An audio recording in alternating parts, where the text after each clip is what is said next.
معتدل اور مستمل تھا. اور کئی تاریخ نویسوں نے لکھا ہے کہ نہ تو عہد ابراہیم سے اسلام لفظ حرکت میں آیا اور نہ اس کے بعد، جب سے حضور کی خلقت ہوئی ہے اس وقت سے اسلام ہے. اسلام کی فطرت پر حضور کا نور خلق ہوا کہ جب واجب الوجود کے علاوہ کوئی موجود نہ تھا. اللہ ایک چھپا ہوا خزانہ تھا. اللہ نے چاہا کہ میں پہچانا جاؤں، اللہ نے چاہا کہ میں پہچانا جاؤں. تو آپ نے اپنی معرفت، اللہ نے اپنی معرفت حق کہ میری معرفت حاصل کی جائے، اس لیے مخلوقات کو پیدا کرنے کا فیصلہ کیا. تو مقصد یہ ہے کہ واجب الوجود کے علاوہ کوئی موجود نہ تھا، کوئی موجود نہ تھا سوائے اللہ کے. کوئی موجود نہ تھا، نہ آسمان تھا، نہ زمین تھی، نہ عرش تھا، نہ کرسی تھی، نہ دوزخ تھا، نہ جنت تھی، نہ قلم تھا، نہ لو تھی، نہ سورج تھا، نہ اس کی روشنی تھی، نہ چاند تھا، نہ چاندنی تھی، نہ ستارے تھے، نہ اس کی چمک دمک تھی، نہ فضا تھی، نہ ہوا تھی، نہ ابر تھا، نہ گھٹا تھی، نہ دن تھا، نہ رات تھی، نہ نرمی تھی، نہ سوریا تھا، نہ جبریل تھے، نہ میکائیل تھے، نہ اسرافیل تھے، نہ اسرائیل تھے، نہ ملائکہ تھے، نہ مقربین تھے، نہ نشان تھے، نہ عقل تھے، نہ حواس، نہ آدم تھے، نہ عقلیت، نہ انسان تھے، نہ انسانیت، نہ حیوان تھے، نہ حیوانیت، نہ طاقت تھی، نہ خوف، نہ تحادر، نہ خوف، نہ نشیب تھا، نہ فراق، نہ دریا تھے، نہ سمندر، نہ خدا تھے، نہ سکندر. ڈر کے کچھ بھی نہ تھا، پر وہ تھا یہ لا الہ الا اللہ وحدہ لا شریک. اس وقت بھی اس وقت سے اسلام تھا. تخلیق کائنات کا فیصلہ کیا اور جب پیدا کرنے کا ارادہ کیا تو فرمایا، کچھ مخلوق کو اشارہ کیا کن سے. اللہ تعالیٰ جب کسی کو پیدا کرنے کا ارادہ کرتا ہے تو کن سے اشارہ کرتا ہے. چاہا کہ ہو جا تو وہ چیز ہو جاتی. ایک بات ہو کہ کن سے اشارہ کرنا، قرآن مجید میں کن فیکون، تو یہ صرف ہمیں سمجھانے کے لیے ہے. اگر ہم اس کا مطلب کہ اشارہ کیا تو میں نے ہاتھ سے اشارہ کیا تو مخلوق ہوا نا، کیونکہ اشارہ کرنا اگر ہم مقصد لیں گے تو اشارہ ہاتھ سے، آنکھ سے، سر سے ہوتا، تو اشارہ وہ کریں گے تو پھر تو وہ تو مخلوق کی صفت ہو گئی. نہیں، یہ صرف انسانوں کو سمجھانے کے لیے. باقی اللہ تعالیٰ تو نور ہے، تو نور سے تجلی فرماتا ہے، کن فیکون، کن تو ہو جا. تو صرف اللہ تعالیٰ اپنی تجلی کرتا ہے، نور کی تجلی کرتا ہے، وہ چیز ہو جاتی. موسیٰ علیہ السلام نے کوہ طور پہاڑ پر اشارہ کی، فرمایا کہ اللہ تعالیٰ میں دیکھنا چاہتا ہوں، اللہ تعالیٰ میں تجھے دیکھنا چاہتا ہوں. تو اللہ نے فرمایا کہ موسیٰ اس پہاڑ پر میں اپنی تجلی بھیجوں گا، اگر یہ پہاڑ اپنی جگہ ثابت رہ گیا تو تم دیکھ سکو گے. تو اللہ کی تجلی اتنی سخت تھی، اللہ کی تجلی کوئی طور پر پڑی، پہاڑ چورا چورا ہو گیا، موسیٰ کش تھا. ہماری یہ آنکھ اللہ کو دیکھ نہیں سکتی. اور موسیٰ کو پھر ہوش آیا تو اللہ سے کہا کہ سبحان اللہ. تو جس طرح اللہ کی حقیقی تجلی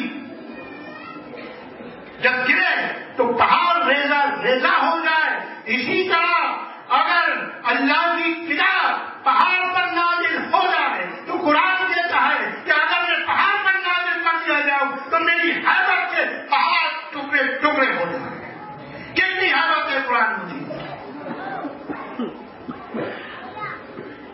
تو قرآن سامت نکل لے گیا کہ قرآن سامت سے معجزے صادر نہیں ہوا کرتے، صادر ہوتے معجزے قرآن ناطق سے. تو یہ قرآن ناطق پہاڑ پر نازل ہو جائے، پہاڑ ریزہ ریزہ ہو جائے، تو آپ یاد کرو کہ مولا علی قرآن ناطق ابھی بدن مادر میں ہے. جناب فاطمہ بنت اسد کعبے کی دیوار سے رس کرتی ہے، کعبے کی دیوار کی پتھر ہی تو ہے نا، تو ابھی بدن مادر میں ہے وہ قرآن ناطق. تو ان کی حیبت ابھی کعبے کی دیوار پھٹی ہم تو قرآن پر وہ پہاڑ کو لے کر جا سکتے، پہاڑ ایسا نہیں ہوگا، نہیں ہوا، کیونکہ وہ قرآن ناطق ہے۔ تو جتنے معجزے صادر ہوں گے، عمل میں آئیں گے، وہ قرآن ثابت سے نہیں، قرآن ناطق سے عمل میں آئیں گے۔ بلوا سلام پیش کرتا ہوں۔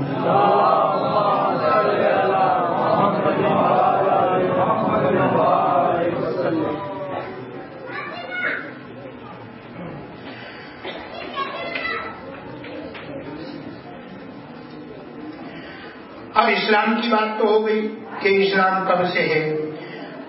اب یہ دیکھیے کہ عرب کے کیا حالات ہیں کہ قرآن مجید، ہم ظاہر کر کے قرآن مجید اللہ کا کلام ہے، اور ابھی جو میں نے اسلام کی بات کی تو قرآن مجید نے بھی اعلان کر دیا، اور پھر آگے کیا اعلان کرتا ہے کہ بسم اللہ الرحمن الرحیم وَمَن يَبْتَغِ غَيْرَ الْإِسْلَامَ دِينًا فَلَن يُقْبَلَ مِنْهُ وَهُوَ فِي الْآخِرَةِ مِنَ الْخَاسِرِينَ۔ سورہ آل عمران کی ہے، اللہ تعالیٰ پھر ارشاد کرتا ہے کیا کہ اس آیت کریمہ میں کیا ہے کہ الہی ارشاد الہی کہ اسلام کے علاوہ اگر کوئی بھی انسان کسی دوسرے مذہب کو اختیار کرے گا، کسی دوسرے دین کو اختیار کرے گا، یا طرز فکر زندگی کو اختیار کرے گا، تو وہ دین، وہ مذہب، وہ طرز فکر، طرز زندگی، طرز بندگی ہم اسے قبول نہیں کریں گے۔ اور وہ کب پتا چلے گا؟ آج پتا نہیں چل رہا ہے۔ آج ہم کسی بھی دین، لوگ کسی بھی دین کو مانیں، ان کو ابھی پتا نہیں چل رہا ہے کہ وہ حق پر ہے یا باطل پر ہے۔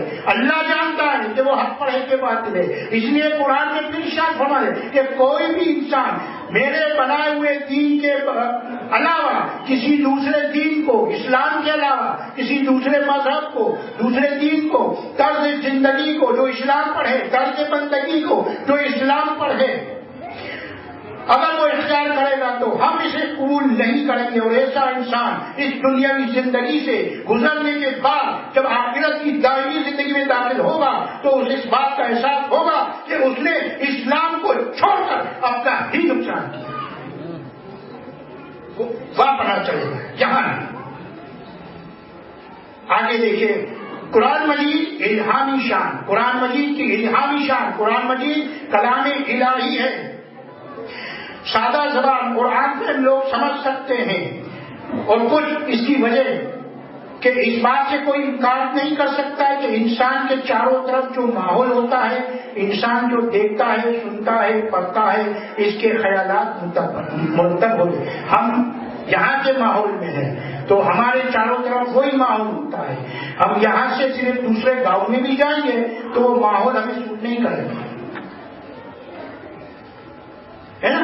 تو انسان کے چاروں طرف جو ماحول ہوتا ہے اسی ماحول میں رہنا پسند کرتا ہے، دوسرا ماحول اسے برداشت نہیں ہوتا تمام چیز میں۔ اور یہی اصول تمام قوموں پر لاگو ہوتا ہے۔ جتنی قومیں، قوم ہاتھ، عرب کی قوم، نوح کی قوم، جتنی بھی قومیں آئی تو ان قوموں پر اپنے اپنے علاقے یا اپنے اپنے ماحول میں وہ سب ڈلے ہوئے تھے۔ اسی لیے کہا گیا عرب میں کیا تھا، عربوں کی تاریخ کیا تھی، عربوں کی تہذیب شعر و شاعری کی تہذیب تھی، بڑے بڑے فصیح اور بلیغ شاعر تھے، ان کی شاعری کا آج بھی مقابلہ نہیں ہے۔ اس لیے کہا جاتا ہے کہ الشعر دیوان العرب، الشعر دیوان العرب، یعنی عربوں کی تاریخ، عربوں کی تہذیب، عربوں کا پورا تمدن ان کے اشعار میں ریکارڈ اور محفوظ ہے، ان کی پوری تاریخ، کیونکہ وہاں کا ماحول ہی ایسا ہے، ان کے علاوہ دوسری چیز سوچ ہی نہیں سکتے تھے۔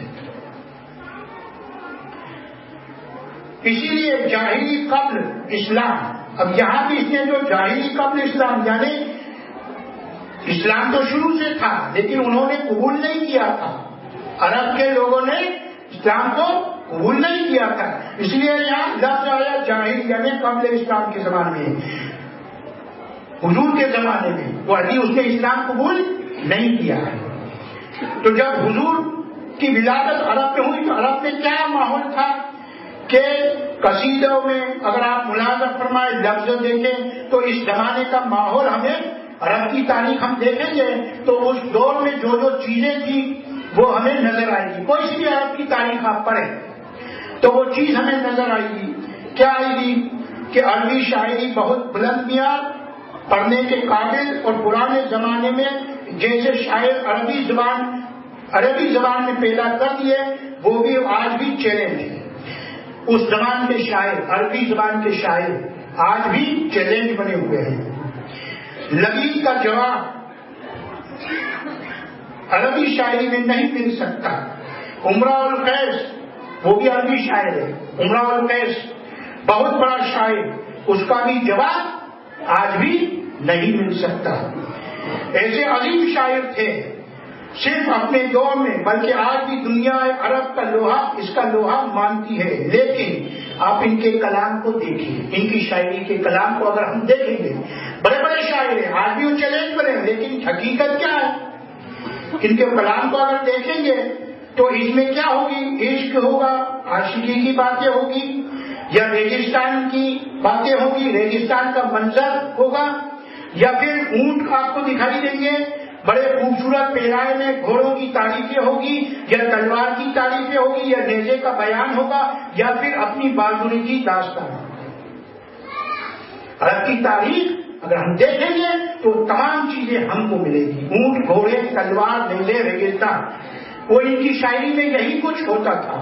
اس زمانے کا بہت بڑا شاعر, ابھی نام پڑا, بہت بڑا شاعر تھا جس کا جواب نہیں تھا, امراء القیس. اس کا ایک شعر میں آپ کو پڑھ کے سنا آپ کے سامنے, وہ نمونہ کے طور پر یہاں ہے, بہت ہی اچھا ہے. جس کو منظر کشی کیا تھا تو آپ غور سے سنیے, وہ ریگستان کی منظر کشی کس طرح کرتا اپنے شعر میں.